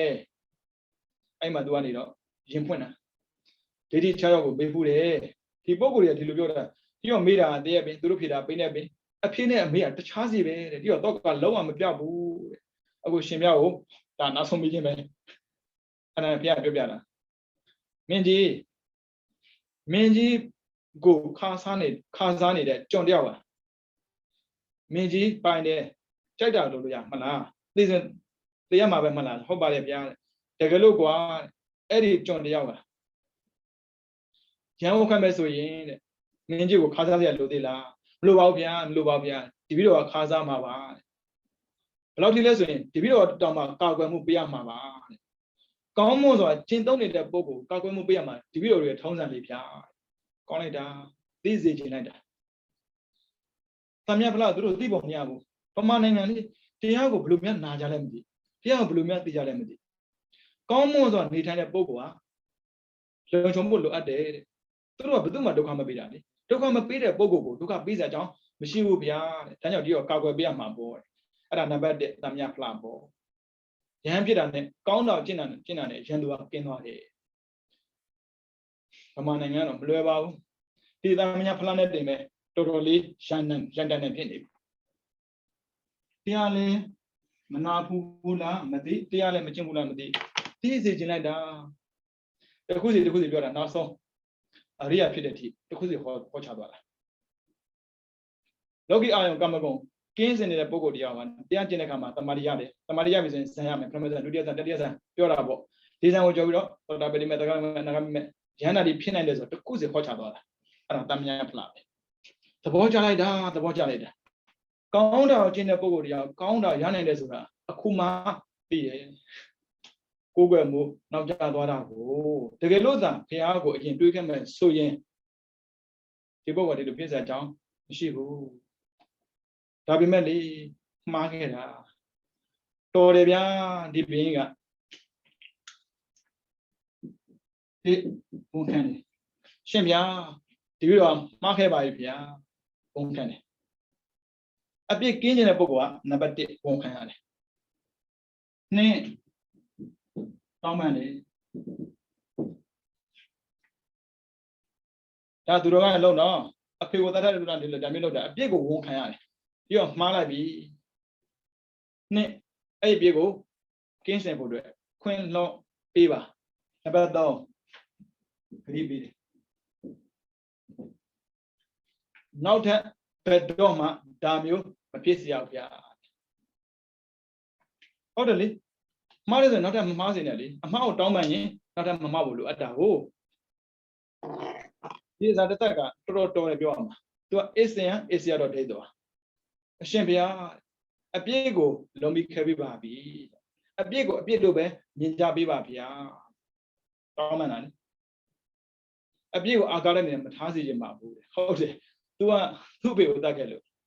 ညအေးပြခဲ့တာကိုသူ့ကိုလည်းလူတွေတတ်ရင်ညအေးပြမဲ့အဖြစ်ကိုကြုံမှာဟုတ်သူဆိုရင်နာအိုးလူကြီးပြီးသားလိုက်တာနော်သူ့နိုင်ငံမှာနေတဲ့ပြည်သူတွေအဲ့လိုမရတဲ့ညတွေကိုကြုံမှာကိုဆိုရင်တယ်အဲ့ဒီနိုင်ငံမျိုးတစ်ခါတော့ကြုံကျင်သေးတာပေါ့လေအဲ့ဒါနဲ့ဗျာသူတရားပါနိုင်တော့ကျင့်နှံ့သွားတာပေါ့အပြစ်ဆိုတာကူးစားလို့ရတာပဲဒါမဲ့ထပ်တော့မကျွလို့မရဘူးသူသိသွားတယ်အရင်ကပူလောင်နေတဲ့စိတ်တွေငြိမ်ချမ်းသွားတာအရင်ကအဲ့လိုမရတဲ့ညတွေအခုပျောက်ဆုံးသွားတာတော့ကာဆိုရဲဆိုရှင်မစူးနေတာကိုဓမ္မနဲ့နှုတ်ပိတ်ခဲ့လို့လူတွေပြောတဲ့စကားဆိုတော့စေပေါင်းခါတဲ့ညပေါ့ဇာတတပြန်သွားတယ်ဘုရားပြောတယ်ရဟန်းတို့ခုနကတရားနာတဲ့ပုဂ္ဂိုလ်သိလားသိပါရဲ့ဗျာသူဟာလေသူရနိုင်တဲ့ခွင့်ရကိုသူကိုယ်တိုင်ဖြစ်စီခဲ့တာတကယ်လို့သာသူရဲ့ဖေကိုမတတ်ခဲ့ဘူးဆိုရင်သူဟာဒီမှာတည်းပဲသောတာပန်ဖြစ်မှာဒါပေမဲ့ကွာမှားလိုက်ပြီးပြင်လို့မရတဲ့အမှားကြီးဖြစ်နေတာအဲ့ဒီမှားရကျွလွန်တာမို့လို့သူဟာအရိယာဖြစ်ခွင့်ဆုံးရှုံးသွားပြီဘုရားပြောတာလေဒါပေမဲ့ဗျာဆုံးရှုံးမှုရှိတဲ့ဆိုတော့သူသိပေမဲ့လို့အဲ့ဒီဆုံးရှုံးမှုသူရဲ့ကောင်းထဲမှာထည့်မထားဘူးတိုင်ရှိထင်ရှားရှိတဲ့ပုဂ္ဂိုလ်ထဲမှာပေါ့နော်ဘုရားလက်ထက်မှာဘုရားကိုကိုးကွယ်ပြီးယုံကြည်တဲ့ပုဂ္ဂိုလ်ထဲမှာဇာတတကိုမိတဲ့ပုဂ္ဂိုလ်မရှိဘူးဘုရားပြိဋိဘံစံတယ်ဆိုစကားတော်မှာကြားတဲ့အခါမှာမှုမေပြီးလဲတဲ့ထဲမှာသူပါတယ်အဲ့လောက်ထိကြီးညိုတာဒီလိုမျိုးမှားတဲ့အမှားကိုဝန်ခံပြီးတောင်းပန်ခဲ့တယ်နောက်ထပ်အပြစ်မကျွလွန်ပါဘူးဂရိပေးခဲ့တယ်ပြီးတော့ဗုဒ္ဓဝါဒရဲ့စီကံတိုင်းစီကံဆိုတာကပါဠိပါဒမတရစသည်ဖြစ်ပေါ့လေဒီနိလန်တိုင်းရှောင်ကျင်တဲ့အပြင်ဒါနတွေလုပ်တယ်ဘောင်းနိုင်ပွားခဲ့တာမို့လို့တဲ့ကျေးဇူးကတော့ဝိဇိတာဝေပိစိကဗုဒ္ဓဖြစ်အောင်မှာ သူကျူးလွန်ခဲ့တဲ့ပြည့်ကိုကြည့်လိုက်ဘာကြောင့်ကျူးလွန်လဲဆိုတာအိတ်သားဝင်လာလို့ပဲကိုတက်သားတဲ့ပုံကိုတရားရှိနေတဲ့အခါမှာကိုများမှာကိုစိုးရင်ကိုယ်ကလိုချင်တာလေအဲ့ဆိုရင်အိတ်သားဖြစ်လို့မကောက်ဘူးမစ္စရပါဖြစ်လာတာဒါဥစ္စာတော့အိတ်သားတစ်ခုပဲပြောတာမစ္စရပါဖြစ်တယ်ဘာဖြစ်လို့သူ့ကိုမရစေချင်ဘူးအိတ်သားမစ္စရဖြစ်ရင်လူပါလေထင်ထားတာတဲ့ပုံမိုက်တယ်အဲ့ဥစ္စာတို့ဆရာတွေကဆုံးပါတယ်မင်းတို့ကစားစရာတောက်စရာမရှိတော့မဲနဲ့ဘောဖြတ်တတ်တဲ့ခါမှာမွေးခြင်းနဲ့ဆိုရင်ကွာကြက်တွေဝက်တွေမွေးကွာငါးတွေမွေးဒါအဆုံးပြောတာပေါ့နော်စားစရာမရှိရင်လည်းအဲ့ဒီဝက်ကိုတတ်ပြီးစားလို့ရသေးတယ်ပါဏာတိပါဒကံပဲထိုက်မှာဒါပေမဲ့ကွာအိတ်သားနဲ့မရှိတော့မင်းတို့မမွေးနဲ့တန်တရာတစ်လျှောက်လုံးငတ်ပြက်ပြီးနေရလိမ့်မယ်တခြားလူမကြည့်နဲ့လောကဒေတာကြည့်ပါလားရဟန္တာသာဖြစ်သွားတာလူမဲ့လူမရှိဘူး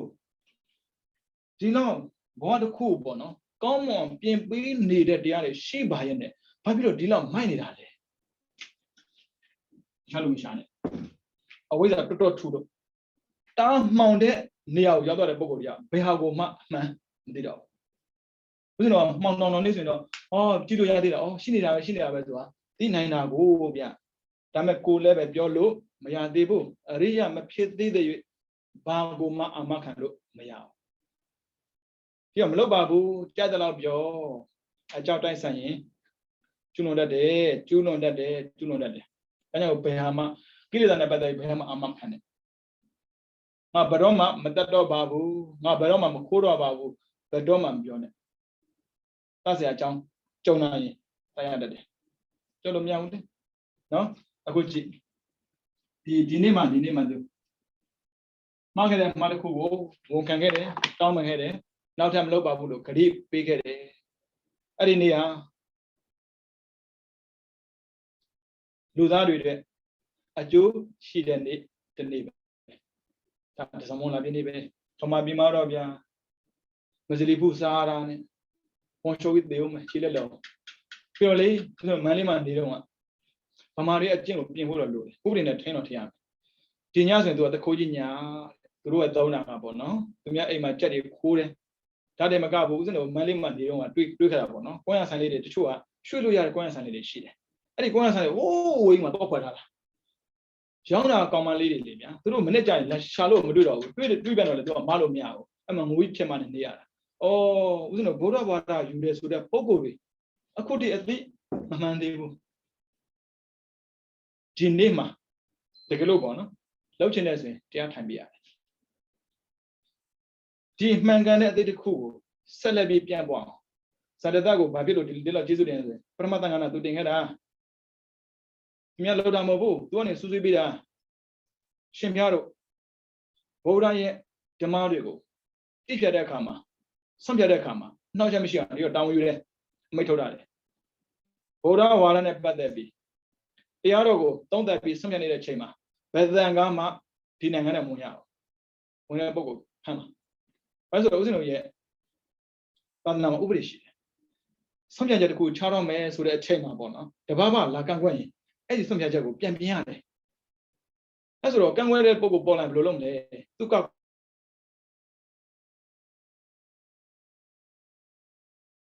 စရဒတန်ခါနာရှိတာကပေါ့အဲ့ဒါရတခြားမဟုတ်ဘုရားရဲ့တရားတွေကိုမပြောပြအောင်ဆက်ထိန်းတာပထမဆုံးထိန်းပြီးတာကအစတတန်ဒီကျေးဇူးတွေကြောင့်နဲတာမဟုတ်ဘူးရလာတဲ့ကျိုးတွေကအဲ့ဒါကြောင့်သူ့ကိုကျေးဇူးတင်ရင်ပေါ့နော်ဒီညမျိုးမှာတရားကိုအနည်းဆုံး9မိနစ်လောက်တော့ထိုင်တယ်သူများနိုင်ငံတွေမှာနိုင်ငံတွေအကျိုးရှိတဲ့ပုံကိုယ်တွေပြီးတော့အသင်းတွေအကျိုးရှိတဲ့ပုံကိုယ်တွေတရားကိုသိသွားပြီဆိုရင်silence 1 minute လောက်တယ်ကိုယ့်အတွက်အသိကိုရအောင်အကျိုးရှိတဲ့တရားတွေကိုသိခွင့်ရအောင်လုပ်ပေးခဲ့တဲ့ပုံကိုသိသွားတဲ့နေ့မှာဆူညံနေတာတော့မဟုတ်သေးဘူးပေါ့နော်ဒါတော့ကျွန်တော်ညှိပြတာဘာဖြစ်လို့သူဒီပြည့်ကိုကျွလွန်တာလဲအိတ်သာကြောင့်အဲ့ဒီအိတ်သာကသိမတော်နဲ့ကြီးလာတာဟာမောဟမှန်ကန်တဲ့အသိကိုမသိသေးပဲနဲ့ကြုံကျတဲ့ပုံကိုပြောတဲ့စကားအလုံးဆုံးဖြတ်ပြီးတော့လုပ်ခဲ့တာဟုတ်ပြောတဲ့ပုံကိုရဲ့စကားဆိုတာမှန်ခြင်းမှမှန်တာမျိုးဘုရားကပြောပြီးသားယုံကြည်ရတဲ့ဆရာပြောတဲ့စကားဆိုပြီးတော့မှန်တယ်တော့မဆုံးဖြတ်နဲ့ ဘာဖြစ်လို့လဲသူရဲ့စိတ်ထဲမှာအာဃာတရှိရင်ဒီလိုလိုက်ကွာပြီးဘယ်လိုလုပ်မလဲမသိနိုင်ဘူးဟောဒါကြောင့်ဦးဇင်းတို့ကပုဂ္ဂိုလ်မကိုဝယ်ရအောင်တရားကိုဝယ်ရတယ်ဓမ္မအမှားဆိုမရှိဘူးပုဂ္ဂိုလ်ကအမှားဆိုတာရှိနိုင်တယ်ပုဂ္ဂိုလ်မှာအမှားဆိုရှိနေတယ်မပြောတော့ရှိနိုင်တယ်မှားသွားနိုင်တာပေါ့မောဟဝင်လာတဲ့အချိန်မှာအမှားဆိုတာအစင်းနဲ့ရှိနေတာအဲ့ဒီအချိန်မှာဘာဖြစ်လာမလဲမကျင်တဲ့စိတ်တွေဖြစ်လာမယ်ကိုယ်တဲ့သားတဲ့ပုဂ္ဂိုလ်မနာလို့တဲ့စိတ်တွေဖြစ်လာနိုင်တယ်ပြီးတော့ခွင့်ရမပေးခြင်းတဲ့စိတ်တွေပေါ်လာနိုင်တယ်မှားပြီးကိုယ်ကိုယ်စားလည်းဖြစ်နိုင်တယ်အခုကြည့်သူကျွလွန်ပြီးညာအိလိုမရဘူးတဲ့ဘယ်ရတော့မလဲသူကျွလွန်ပြီးသားဟုတ်အဲ့ဆိုရင်16ပါးတဲ့ကိုဘာထည့်မလဲဆိုရင်ကိုယ်စားထည့်လိုက်18ပါးအပေးကိုသတ်ဖို့အတွက်ကြိုးစားတဲ့အခါမှာအိတ်တာထည့်လိုက်သူလည်း18ပါးပဲ16ပေါ့အကုသိုလ်ကပေါင်းပြီးမဖြစ်တာအကုသိုလ်လည်းရှိတယ်ပေါင်းပြီးဖြစ်တာအကုသိုလ်လည်းရှိတယ်မောဟ၄ပါးပေါင်းဖြစ်တာပေါ့ဒေါသ၄ပါးပေါင်းမဖြစ်ဘူးခွဲဖြစ်တာဒါပေမဲ့အဝိဇ္ဇာကောင်းတာတစ်ခုပြီးတစ်ခုဖြစ်တာအိတ်တာကြောင့်ဖြစ်တတ်ပြီးတဲ့အခါမှာကိုယ်စားကြောင့်တော့ကဖြစ်နေတာဒီတိုင်းပဲအမှားဆိုတာမကျွလွန်မိစေနဲ့အမှားမကျွလွန်မိတဲ့ပုံကိုယ်တရားစဉ်းစားလိုက်တိုင်းကျင့်တတ်စရာပဲတွေ့မှာပေါ့အမှားကျွလွန်ထားရင်စဉ်းစားလိုက်တိုင်းကိုယ်စားပဲတွေ့မှာပေါ့ကိုယ်စားဖြစ်ပြီးဆိုရင်ကြည့်အောင်တပတ်စတဲ့စိတ်တွေခုနပါပကိစ္စတွေပီတိမရှိဘူးမကျေနပ်တဲ့စိတ်ပေါ်တဲ့ပုံကိုယ်မှာကျင့်တတ်စရာဆိုလုံးဝမရှိဘူးသဘာဝအရာဒီမကြည့်ပီတိလုံးဝမရှိဘူးပြီးတော့ most လေးပါမင်းတော့ကမဖြစ်ပါနဲ့ကြက်တော့ပြောမရဘူး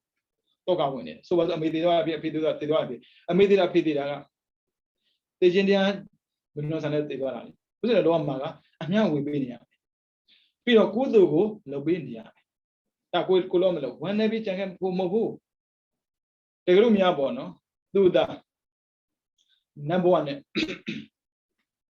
ကိုပြန်ကြည့်နိုင်မယ်ဆိုရင်ကိုငိုတာကြည့်လို့သူဟောထားနေမှာမဟုတ်ဘူးဒါကြောင့်မို့ဦးဇင်းတော်ပြင်ရမှာတောကဆိုရှိတာပဲဒါပေမဲ့မောဟဆိုတာမများစီအောင်မောဟများရင်တောကပိုကြည့်တယ်မောဟနဲ့တောကမြင်မြင်စစမ်းပြောက်လွယ်တယ်ဦးဇင်းတော်မှာဒေါသရှိတယ်ဦးဇင်းတော်မှာအိတ်တာရှိတယ်ဦးဇင်းတော်မှာမစိတ်ရှိတယ်ဦးဇင်းတော်မှာကိုယ်စားရှိတယ်အကုန်ရှိတာနော်ရှိပေမဲ့ဖြစ်ချင်မှဖြစ်နေတာဒါပေမဲ့ဖြစ်ချင်မှဖြစ်တယ်ဆိုတော့လွတ်ထားရင်တော့မရဘူးဖြစ်လာမှာအဲကြောင့်မဖြစ်အောင်နေပါကိုယ်ထက်သားတဲ့ပုဂ္ဂိုလ်နဲ့တွေ့ရင်အိတ်တာမဖြစ်ဖို့မုဒိတာဖြစ်ဖို့သူကဆက်တင်ပဲမုဒိတာဒေါသရှိတာပဲလေအိတ်တာမဖြစ်ဖို့ရေးကြအောင်ဒါကြောင့်ဝမ်းသာနိုင်တဲ့စိတ်ကိုမွေးထားရတယ်ပြီးတော့မစ္စရိယသူကကရုဏာနားလည်ပေးနိုင်တဲ့စိတ်ကိုမွေးထားရတယ်ဒါတည်းမကဘူးဒီမှာကိုယ်စားဖြစ်ကိုဖြစ်မပြောရမို့တော့နာနာကရာစီဖြစ်ချင်မှဖြစ်တာကို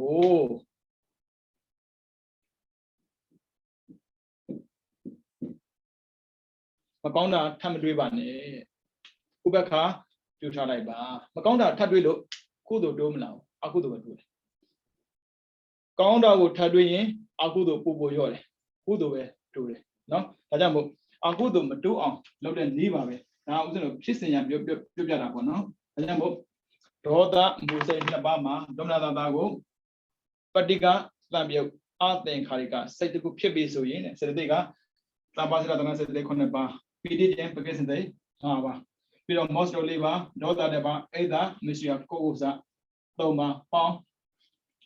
20ဖြစ်နိုင်ပါတယ်ဖြစ်နိုင်တာဆိုတာတယောက်တည်းပြောတာမဟုတ်ဘူးနော်အများကြီးကိုပေါင်းနိုင်လို့ဖြစ်နိုင်တာဟုတ်ပြီတယောက်တည်းဆိုရင်တော့တဲ့19ပါးဖြစ်မှာပေါ့တဲ့တကယ်လို့ကိုစားဖြစ်ရင်18ပါးတဲ့တကယ်လို့အိဒါဖြစ်ရင်18တဲ့ပြီးတော့မစ္စရိယဖြစ်ရင်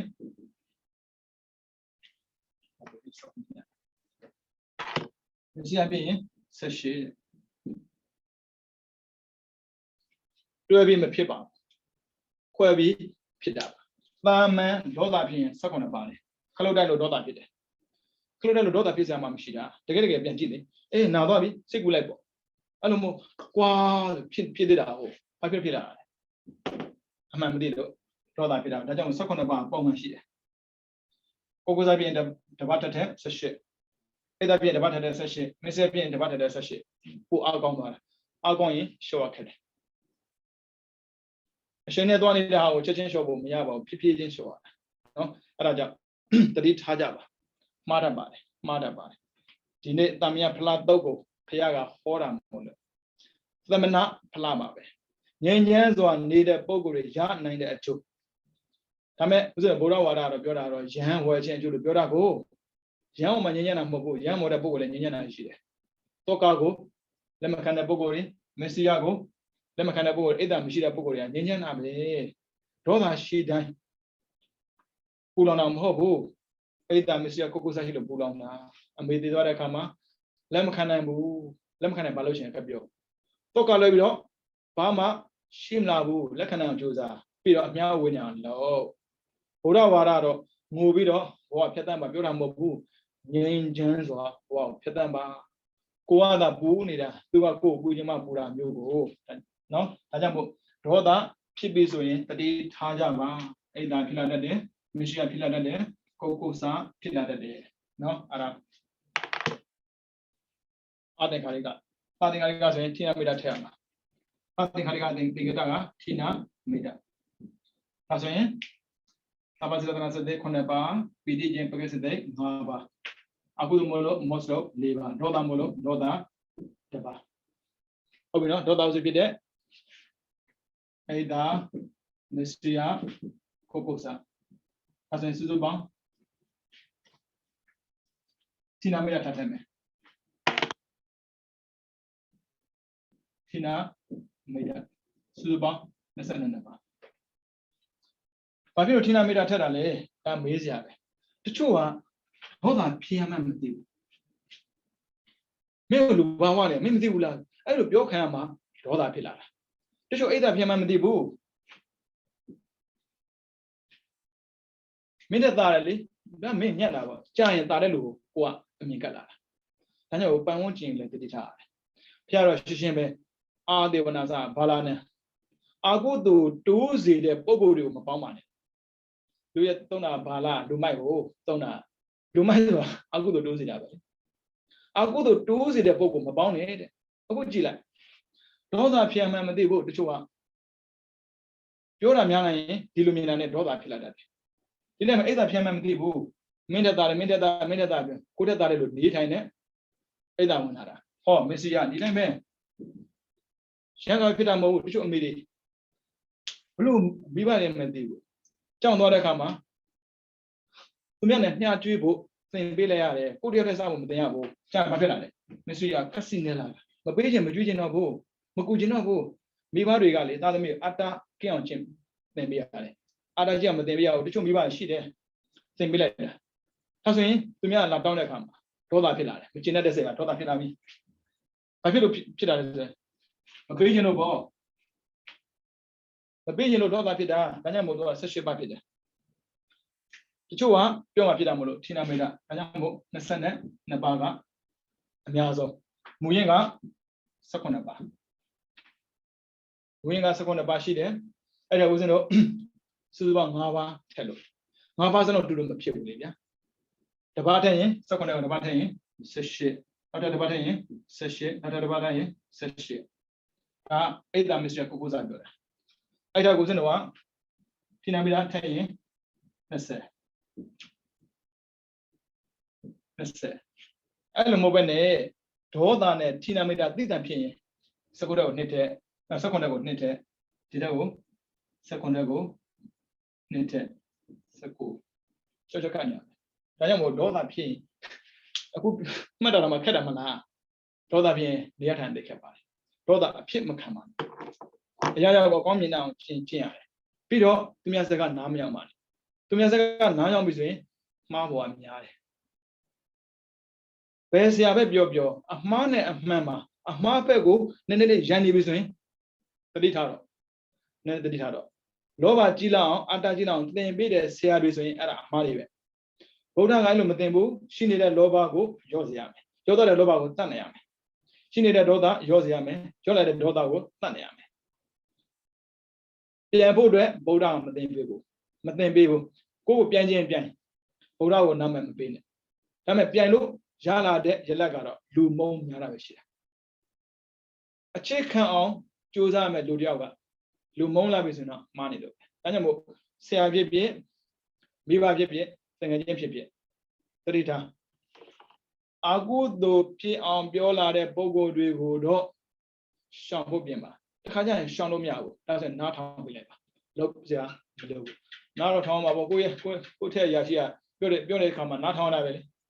အဲ့နားထောင်နေမှာကုသိုလ်ဖြစ်မနေဘူးအကုသိုလ်ဖြစ်တာပဲဘာရှော့ပြုံးလို့စိတ်ထဲမှာလေစိတ်ထဲမှာပြန်တော့ပြောဒေါသဖြစ်နေတာပဲဒါမဲ့ तू ပြောတဲ့အတိုင်းကိုလည်းမဖြစ်အောင်တချို့ကဆရာရှိတယ်စခိုင်းတာမင်းတို့တဲ့တန်တဲ့ကောင်ရှိတယ်ချပြစ်ကွာအဲ့လိုပြောတော့ဟိုကတွက်လောက်တာပေါ့မဖြစ်စင်နဲ့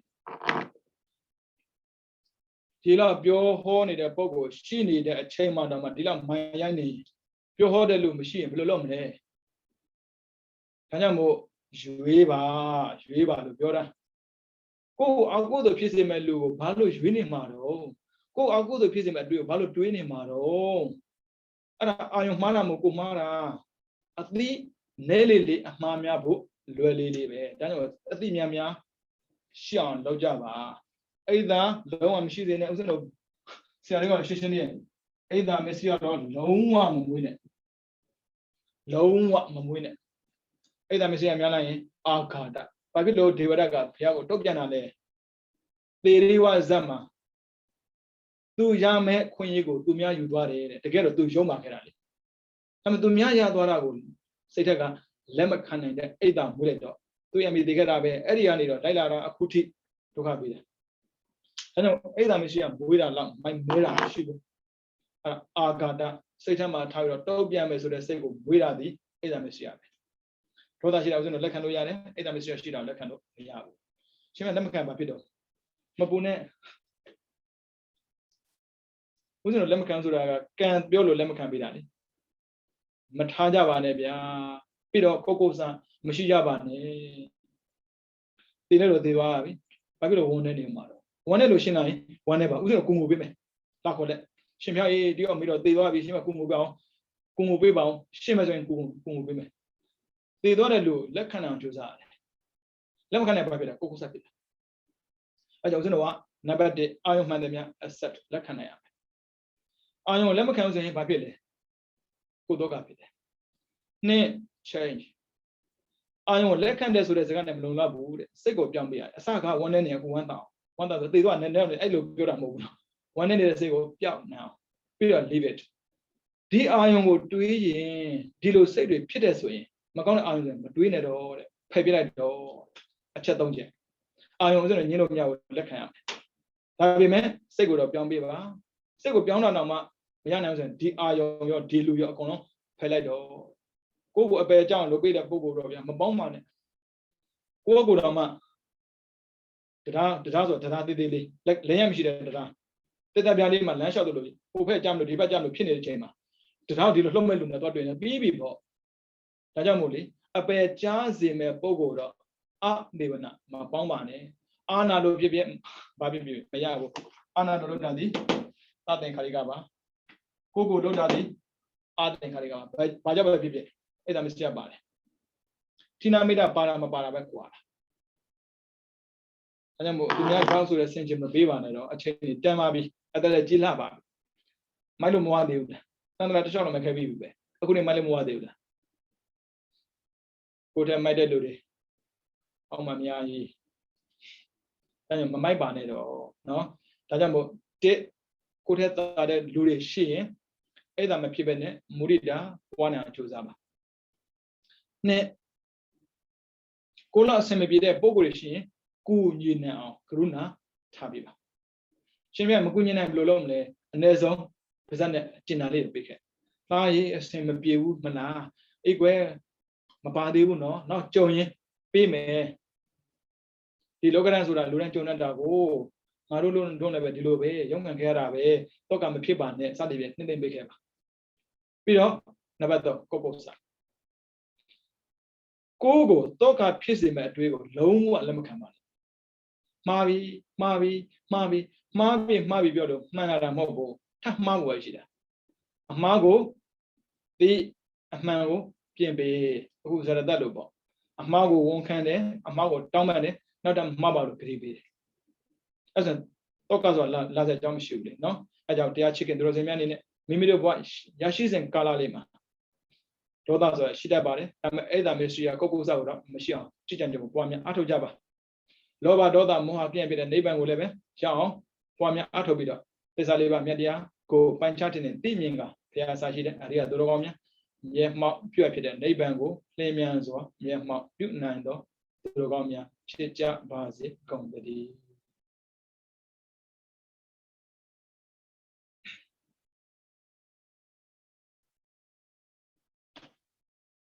ဗုဒ္ဓသာသနာစီရံတိုက်ထေတုဗုဒ္ဓသာသနာစီရံတိုက်ထေတုဗုဒ္ဓသာသနာစီရံတိုက်ထေတုသာဓုသာဓုသာဓု